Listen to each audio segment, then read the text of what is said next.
उम्मत का लीडर बैठा है, मलंग आदमी बैठा है। अब अगर इमरान खान आया तो मसला सिर्फ ये नहीं है कि सिर्फ इमरान खान आ जाएगा तो फिर क्या हो जाएगा। मसला ये है कि अब इमरान खान के साथ जुल्म हो रहा है। इस वक्त जो कुछ उनके साथ हो रहा है ये जुल्म है। वो इस वक्त क्या हमारा मुल्क है जी सत्यानाश किया हुआ है। आपके आंसू बड़े कीमती हैं। कीमती है लेकिन जो भी सही लीडर आते हैं उसको जेल में डालते हैं। लियाकत अली खान को भी जेल में डाला, काजी आजम को भी मरवाया। जो सच्चा आदमी है उसको जेल में डाला हुआ है। कौन है वो? ठीक है, वो कौन है? हमारा शहजादा है के साथ है, जो इमरान के खिलाफ है वो पाकिस्तान के खिलाफ है। हम ये बात जानते हैं। हमारे जाए अडियाला में उम्मत का लीडर बैठा है, मलंग आदमी बैठा है, माफ कर देगा, उससे बात करो, फिर पाकिस्तान चलेगा। जब तक इमरान खान अडियाला में है पाकिस्तान इसी तरह चलेगा। यही लाशें हैं इमरान खान के बदन में जो 4 गोलियां टांग पे लगी, अगर वो माथे या सीने पे लगती कौन जिम्मेदार होता? इस ऐवान में शहबाज शरीफ साहब आपको उठ के इस पे कौम का एतमाद में लेना चाहिए था कि हाँ मेरा इख्तिलाफ है इमरान खान से, मैं उसकी सियासत से एग्री नहीं करता, लेकिन वो मेरे मुल्क का वजीर आजम रहा है। आज मैं वजीर आजम हूं, मैं फैसला करता हूं, मैं हुक्म देता हूं। जो हाथ इमरान खान की गर्दन तक गए हैं वो हाथ मैं अपने हाथों से उखेड़ दूंगा। एक पाकिस्तानी अब अगर इमरान खान आया तो मसला सिर्फ ये नहीं है कि सिर्फ इमरान खान आ जाएगा तो फिर क्या हो जाएगा।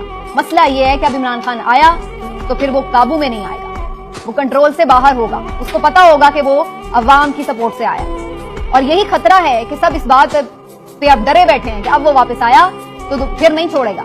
इमरान खान के साथ जुल्म हो रहा है। इस वक्त जो कुछ उनके साथ हो रहा है ये जुल्म है।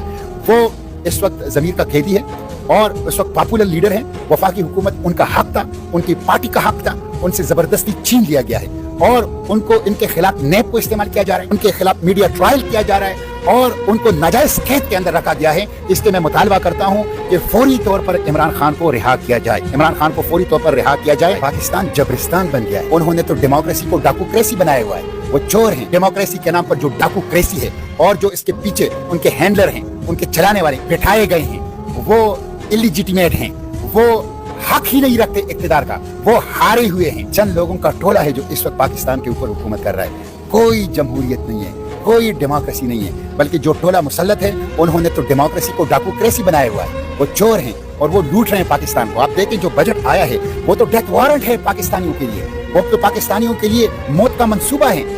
जो भी सही लीडर आते हैं उसको जेल में डालते हैं। लियाकत अली खान को भी जेल में डाला, काजी आजम को भी मरवाया, उसके बाद बेनज़ीर को भी मरवाया, भुट्टो को भी फांसी पे चढ़ाया। ये जो भी सही लीडर आते हैं ना उसको मरवाते हैं। ये कौन का सारे पागल ही तो बना रहे हैं। वापस क्यों मरा? मेरी उम्र अभी मैं 13 साल का हूं। 13 साल के हो गए तो इतनी बातें और इतना शौक कैसे आ गया आपको? किसने दिया? इमरान खान ने दिया ना। ये मेरे